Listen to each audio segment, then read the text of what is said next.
Farmasi, kuliah di Stikes Salsabila Serang. Di sini aku akan menjelaskan tentang akhlak mulia dalam pergaulan. Apa sih itu pergaulan? Pergaulan itu adalah salah satu seseorang untuk berinteraksi dengan alam persekitarannya. Etika pergaulan itu adalah sopan santun atau tata krama.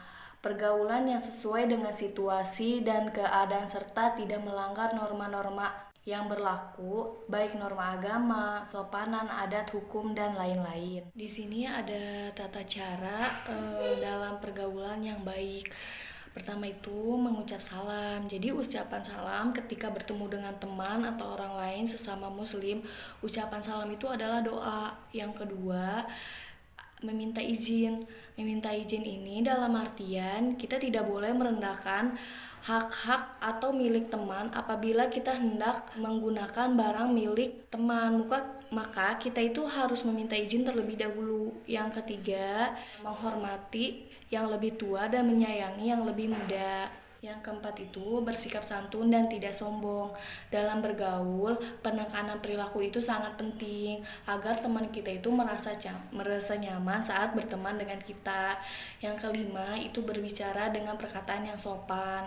Yang keenam tidak boleh saling menghina. Di sini itu ada perilaku negatif remaja masa kini. Pertama itu suka keluyuran, yang kedua bermalas-malasan dan suka menunda pekerjaan, yang ketiga ragu dan cenderung bimbang menghadapi kehidupan, yang keempat itu sering minder akan kemampuan dan potensi dirinya, yang kelima itu pergaulan bebas dan masih banyak lainnya.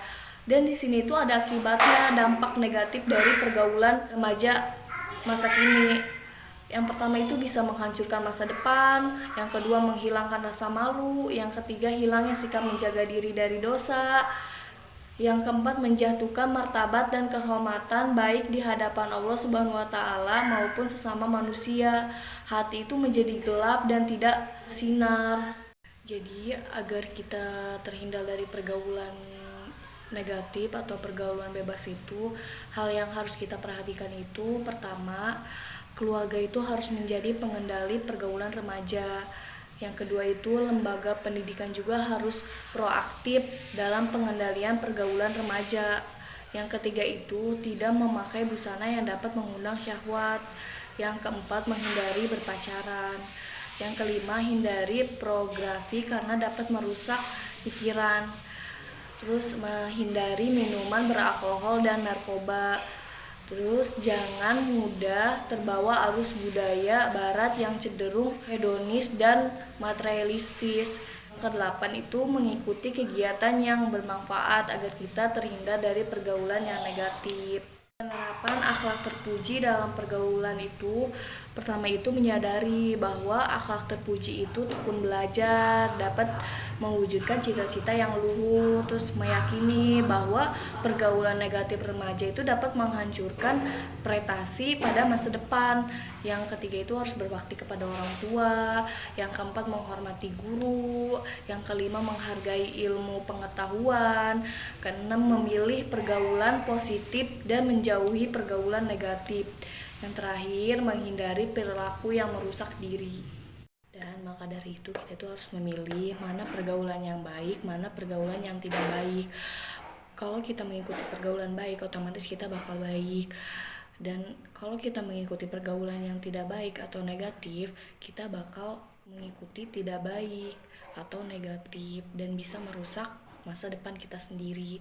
Kalau kita mengikuti pergaulan yang baik, kita akan menjadi anak yang bermanfaat, berbakti kepada orang tua.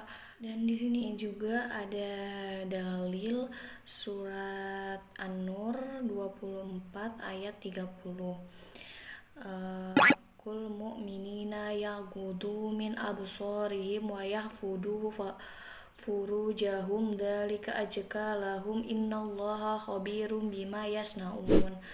Yang artinya katakanlah kepada laki-laki yang beriman agar mereka menjaga pandangannya dan memelihara kemaluannya, yang demikian itu lebih suci bagi mereka. Sungguh Allah Maha mengetahui apa yang mereka perbuat. Sekian dari saya, kurang lebihnya mohon maaf. Saya masih dalam tahap belajar. Assalamualaikum warahmatullahi wabarakatuh. Jangan lupa subscribe, comment, and share.